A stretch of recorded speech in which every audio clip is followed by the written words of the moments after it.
India's largest digital media network Suman టీవీతో చేతులు కలపండి. ఫ్రాంచైజ్ ద్వారా లోకల్ మీడియా పార్ట్నర్ అవ్వండి.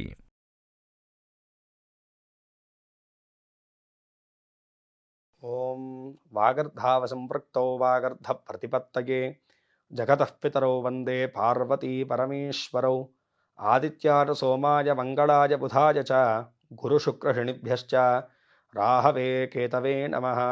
శివాయ గురవే నమః. నవగ్రహ దేవతా పరబ్రహ్మణే నమో నమః. ప్రేక్షకులందరికీ కూడా నమస్కారము.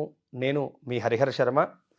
ప్రతి నెల కూడాను మనం తెలుసుకుంటూ వస్తున్నటువంటి రాశి ఫలితాల్లో భాగంగా 2023 నవంబర్ నెల రాశి ఫలితాల గురించి మనం ఈ యొక్క వీడియోలో మాట్లాడుకునేటువంటి ప్రయత్నం చేద్దాం.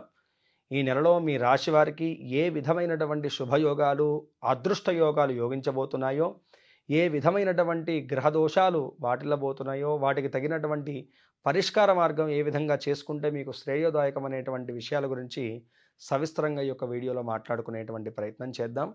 ముందుగా గ్రహస్థితిని గమనించుకుంటే గనకను మేషరాశిలో గురుగ్రహ సంచారము, మిథున రాశిలో చంద్రగ్రహ సంచారము, సింహరాశిలో శుక్రగ్రహ సంచారము, కన్యా రాశిలో కేతుగ్రహ సంచారము, తులారాశిలో రవి బుధ కుజగ్రహ సంచారములు, కుంభరాశిలో శనిగ్రహ సంచారము, మీనరాశిలో రాహుగ్రహ సంచారము మనకి కనపడుతుందన్నమాట.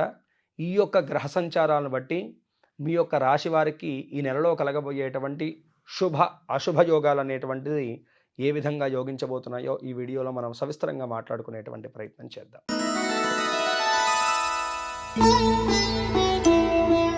కన్యా రాశి వారికి 2023 నవంబర్ నెల రాశి ఫలితాలు మనం గమనించుకుంటే కనుకను ప్రధానంగా ఈ యొక్క నెలలో జరిగినటువంటి గత అక్టోబర్ నెలలో జరిగినటువంటి గ్రహస్థితి వల్లను లగ్నంలోకి కేతుగ్రహ సంచారం జరిగింది, సప్తమంలోకి రాహుగ్రహ సంచారం, వ్యయస్థానంలోకి మనకి శుక్రగ్రహ సంచారం జరుగుతూ ఉన్నది. వీటి వల్ల ప్రధానంగా కన్యా రాశి వారికి మనం చెప్పుకోవాలంటే కనుకను కొంతమేరకు సతమతమైనటువంటి వాతావరణమే ఉండబోతుంది అని చెప్పేసి మనం మాట్లాడుకోవాలి. వృత్తి ఉద్యోగ వ్యవహార పరంగా మనం గమనించుకుంటే కనుకను ఫస్ట్ ఆఫ్ ఆల్స్ ఇక్కడ మీకు సూచించేటువంటి విషయం ఏంటంటే కనుక అండి, ఏదైతే కనుక మీరు చేద్దాం అనుకుంటున్నారో దాన్ని క్లారిటీగా ఫస్ట్ ఆఫ్ ఆల్స్ మీ మైండ్లోకి ఎక్కించుకోండి. 10 పడవల మీద కాలు వేద్దాం అనుకుంటే కనుక పూర్తిగానే మోసపోతారని చెప్పేసి బాగా గుర్తుంచుకోండి. ఎందుకంటే లగ్నకేతువు వల్లను ఆలోచన విధానం అనేటువంటి స్థిమితంగా ఉండదు. అలా అని చెప్పేసి ఏదో వ్యవహారంలోనూ స్థిమితంగా ఆలోచన లేకపోతే పర్వాలేదు, కానీ వృత్తిపరంగా అలా కాదు కదా. చాలా జాగ్రత్తగా ఉండాలి.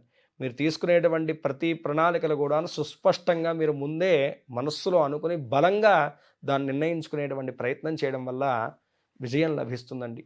వృత్తిపరంగా కూడా చెప్పుడు మాటలు వినకండి, చెప్పుడు మాటలు చెప్పకండి. ఈ రెండు కూడాను మీరు చేయకుండా ఉంటే కనుక ఈ నెలలోనూ మీకు వృత్తిపరంగా మిమ్మల్ని ఎదుర్కొనేటువంటి వారే ఎవరు ఉండరు. ఒక మాటలో చెప్పాలంటే కనుక అన్ని విధాలుగా బాగుంటుంది. మనోధైర్యం బాగుంటుంది, కాన్ఫిడెన్స్ లెవెల్స్ కూడా మునుపటి కన్నా పెరుగుతాయి. అన్ని విధాలుగా శ్రేయస్సుగానే ఉంటుంది. కానీ ఈ యొక్క సమయంలో ఏంటంటే కనుక మీ యొక్క మైండ్ సెట్టే మీకు ప్రధాన శత్రువు అని చెప్పేసి బాగా గుర్తుంచుకోండి. అలాగా మీరు తీసుకునేటువంటి నిర్ణయాలు కానీ మీరు చేసేటువంటి ప్రతి పనిలో కూడాను మీరు ఫుల్గా ఫోకస్ పెట్టాలి. అప్పుడు మాత్రమే మీకు సంపూర్ణమైనటువంటి ఫలితాలు కలుగుతాయని చెప్పేసి బాగా గుర్తుంచుకోండి. వృత్తిపరంగా వ్యాపార పరంగా ఉన్నటువంటి చికాకులన్నీ కూడా తొలగిపోతాయండి. సామరస్యంగా మునపటి కన్నాను వేగవంతంగా మీ యొక్క పనులన్నీ కూడా మీరు పూర్తి చేసుకోగలుగుతారు. అదేవిధంగాను ఆ యొక్క ప్రతిఫలాలు కూడా మీకు సంపూర్ణంగా దక్కబోతున్నాయని చెప్పేసి మనం మాట్లాడుకోవాలి. అయితే వ్యాపారస్తులు ఎవరైతే ఉన్నాయో పార్ట్నర్షిప్ వ్యాపారంలో చేసేటువంటి వారి మధ్య మాత్రం స్పర్ధలు వాటిల్లేటువంటి సూచనలు ఉన్నాయండి. ఈ విషయంలో మాత్రము చాలా జాగ్రత్తగా ఉండాలి వ్యాపారస్తులు. ఎందుకంటే మొండిగా పార్ట్నర్షిప్పే కదా, మనతో ఎన్నో రోజుల నుంచి చేస్తున్నాడు కదా వ్యాపారం అని చెప్పేసి మొండిగా నమ్మితే కనుక నష్టము మీకే వాటిల్లబోతుంది అని చెప్పేసి బాగా గుర్తుంచుకోవాలండి. పార్ట్నర్షిప్ వ్యాపారంలో గొడవలు అయ్యేటువంటి సూచనలు ఉన్నాయి, ఆర్థిక పరమైనటువంటి ఇబ్బందులు వచ్చేటువంటి సూచనలు ఉన్నాయి. కాబట్టి కన్యా రాశి వారు తగు జాగ్రత్తలు తీసుకోవాలి. మిగతా వృత్తుల వారందరికీ కూడా చాలా చక్కగా ఉండబోతుంది.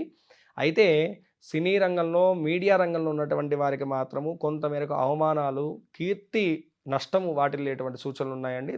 ఆ విషయంలో జాగ్రత్త తీసుకుంటే చాలు, మిగతావన్నీ కూడా చాలా చక్కగా ఉన్నాయి. ఇక విద్యాపరంగా మనం గమనించుకుంటే కనుక కన్యా రాశి వారికి విద్యాపరంగా చాలా బాగా ఉండబోతుందండి. కుజుడు రవి, బుధులు వీరి ముగ్గురు యొక్క సంచార ఫలితం వల్ల ఏంటంటే కనుక పోటీ రంగ పరీక్షల్లో ఎవరైతే కనుకను పాల్గొంటారో వారికి మంచి ఉన్నతి, మంచి లాభాలు అయితే కనుక ఉండబోతున్నాయి. అదేవిధంగాను ఆఫర్స్ లెటర్స్ ఎవరైతే కనుక వచ్చి వాళ్ళు ఇంటర్వ్యూస్కి అటెండ్ అవుదాం అనుకుంటున్నారో వాళ్ళందరికీ కూడాను మంచి ఫలితాలు అయితే కనుక ఈ నెలలో ఉండబోతున్నాయని చెప్పేసి మనం మాట్లాడుకోవాలి. విద్యాపరంగా ఉన్నతి, ఉన్నత విద్యల్లో ఉన్నటువంటి వారికి కూడాను మంచి ఎదుగుదల అయితే కనుక ఈ యొక్క నెలలో సుస్పష్టంగా కనపడుతుంది. అయితే విదేశీ విద్య గురించి కానీ వీసా వంటి ప్రాబ్లమ్స్ని ఎదుర్కొంటున్నటువంటి వారికి కూడా ఈ నెలలో మంచి లాభాలు అయితే కనుక ఉండబోతున్నాయండి. మీ యొక్క సంకల్పం నెరవేరేటువంటి కాలంగా ఈ యొక్క నెల అయితే కనుక మనం చెప్పుకోవచ్చు. ఇక కుటుంబ వ్యవస్థ గురించి మనం గమనించుకుంటే కనుకను కుటుంబ పరంగాను ఎక్కువగా అనవసరమైనటువంటి ఇద్దరి మధ్య స్పర్ధలు, కుటుంబంలోను కలహాలు వాటిల్లేటువంటి సూచనలు ఉన్నాయండి. కుటుంబ వ్యవహార విషయంలో ఈ యొక్క కన్యా రాశి వారైతే కనుక ప్రధానంగా జాగ్రత్త తీసుకోవాలండి. అనవసరమైనటువంటి చిన్న మాటతో పోయేటువంటి గొడవల్ని కాస్తాను పెద్దదిగా రప్చర్ చేసుకోవడం అనేటువంటిది మీకు అంత మంచిది కాదండి. ఎందుకంటే సప్తమ రాహు వల్ల, లగ్న కేతు వల్ల ఏంటంటే కనుకను అనవసరమైనటువంటి గొడవలు, తగాదాలు, చికాకుల్లో మీరు ఇరుక్కుంటారు. కాబట్టి ఈ యొక్క సమయంలో ఏంటంటే కనుక కుటుంబ సమస్యలను సామరస్యంగానే వీలైనంత వరకు పెద్దవాళ్ళ యొక్క దృష్టికి తీసుకెళ్ళి వాళ్ళతోటే తేల్చుకునేటువంటి ప్రయత్నం చేయడము మీకు ఎంతో మేలును చేస్తుంది. మీ జీవిత భాగస్వామితో కూడా వ్యవహరించేటువంటి సమయంలోనూ చాలా జాగ్రత్త అండి. ప్రేమతో వ్యవహరించండి. మీ కోపాన్ని, మీ యొక్క విసుగుదలని వారి మీద చూపెట్టడం వల్లను మీ యొక్క దాంపత్య దోషములైతే కనుకను వాటిల్లబోతున్నాయని చెప్పేసి మనం మాట్లాడుకోవాలి. ప్రేమ జీవనంలో కూడాను కొంతమేరకు మీ యొక్క డామినేషన్ అనేటువంటిది అవతల వారిని ఇబ్బంది పెడుతుంది. కాబట్టి జీవిత భాగస్వామితో ప్రేమ జీవనంలో కూడాను ఈ యొక్క 2 చోట్ల కూడాను మీ యొక్క వ్యవహార విషయాల్లో తగు జాగ్రత్తలు తీసుకోవడం మీకు ఎంతో సూచించేటువంటి విషయం. ఇక ఆర్థిక పరంగా మనం గమనించుకుంటే కనుకను ఆర్థిక పరంగాను ఈ యొక్క సమయంలో ఏంటంటే కనుక ఎక్కువగా లగ్జరీస్కి, ఎక్కువగా హోటల్స్కి, ఇలా సినిమాలకు వెళ్ళడానికి, విలాసవంతమైనటువంటి జీవనానికి ఎక్కువగా ఖర్చు చేసేటువంటి సూచనలు కనపడుతున్నాయి. కుటుంబ సభ్యులతో కూడా ఆహ్లాదకరమైనటువంటి జీవనాన్ని కొనసాగించేటువంటి సమయంలో ఖర్చులు అధికమయ్యేటువంటి సూచనలు ఉన్నాయి. కాబట్టి తగు జాగ్రత్తలు తీసుకోవాలండి. ఆర్థిక పరంగా లాభాలు చూసుకుంటే కనుక అండి పెద్ద లాభదాయకమైనటువంటి ఫలితాలు ఏవి కూడా కనపడట్లేదు.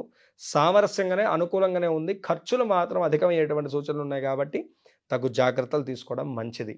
ఇక వ్యవహార విషయాన్ని మనం గమనించుకుంటే కనుకను ఆరోగ్యపరంగా గాయాలు కలిగేటువంటి సూచనలు ఉన్నాయండి. గాయాలు, ఫ్రాక్చర్ అయ్యేటువంటి విషయాలు, ఇలాంటి విషయాల్లో తగు జాగ్రత్తలు తీసుకోవాలి. కొంచెం వాహనం నడిపేటువంటి విషయంలో కూడాను జాగ్రత్తగా ఉండడం మీకు ఎంతో శ్రేయస్సును కలగజేస్తుంది. పూర్తి స్థాయిలో చూసుకుంటే కనుక మిశ్రమమైనటువంటి ఫలితాలు గోచరిస్తున్నాయి. కాబట్టి కన్యా రాశి వారు ఈ యొక్క సమయంలో ఏంటంటే కనుక ఎక్కువగా గణేశుడి యొక్క ఆరాధన చేయడం మీకు చాలా మంచిదండి. అనునిత్యము కూడాను సంకటనాశ గణేశ స్తోత్రం అనేటువంటి స్తోత్రాన్ని పారాయణం చేసుకోండి. లేకపోతే కనుక ఓం గం గణపతయే నమః అనేటువంటి యొక్క చిన్న మంత్రాన్నైనా సరే అనునిత్యం కూడాను పారాయణం చేసుకుంటడం చాలా మంచిది. బుధవారం నాడు కానీ, ఆదివారం నాడు కానీ మీ దగ్గరలో ఉన్నటువంటి గణపతి యొక్క దేవాలయాన్ని సందర్శించండి. స్వామివారికి గరికలను, సింధూరాన్ని సమర్పించడం వల్లను, గణపతి దర్శనాన్ని చేసుకోవడం వల్లను సకల విధములైనటువంటి విఘ్నములు, అరిష్టములు తొలగిపోయేసి సకల విధాలుగా మీకు శ్రేయస్సు చేకూరుతుంది. ఈ రాశివారు పై తెలిపినటువంటి చిన్నపాటి పరిష్కారాలు చేసుకుంటూ చెప్పినటువంటి దైవారాధన చేసుకోవడం వల్ల మీకు ఈ యొక్క మాసంలో కలిగేటువంటి ప్రతికూలమైనటువంటి అంశాలన్నీ కూడా తొలగిపోయేసి వృత్తిపరంగా, వ్యాపారపరంగా, వ్యవహార పరంగా కూడాను సర్వదా విజయము, శుభాలు, లాభదాయకమైనటువంటి ఫలితాలు కలుగుతాయండి. అదేవిధంగాను ఎక్కువగా దైవనామస్మరణాన్ని, ఇష్టదేవతా నామస్మరణాన్ని చేసుకోవడం కూడాను మీ రాశి వారికి ఎంతో మేలును చేకూరుస్తుంది. ఈ యొక్క నెలలో మనకి కార్తీక మాసం కూడా వస్తుంది. కాబట్టి శివారాధన చేయడము, శివ దర్శనాన్ని చేయడం కూడాను మీ రాశి వారికి సర్వ విధములైనటువంటి శుభాలను చేకూరుస్తుందండి. కావున ఈ యొక్క పరంగానే కాకుండా, రాశి పరంగానే కాకుండా మీ యొక్క పర్సనల్ జాతకం తెలుసుకోవాలనేటువంటి ఆసక్తి ఉన్నటువంటి వారు కింద స్క్రోల్ అవుతున్నటువంటి నెంబర్కి సంప్రదించడం వల్ల నా అపాయింట్మెంట్ దొరుకుతుందండి. ఖచ్చితంగా మీ యొక్క జన్మజాతకాన్ని పరిశీలించి మీకున్నటువంటి దోషానికి తగినటువంటి పరిష్కార మార్గాన్ని నేను చూపెట్టగలుగుతాను. స్వస్తి. సర్వే జనా సుఖినో భవంతు. లోకా సమస్తాః సుఖినో భవంతు.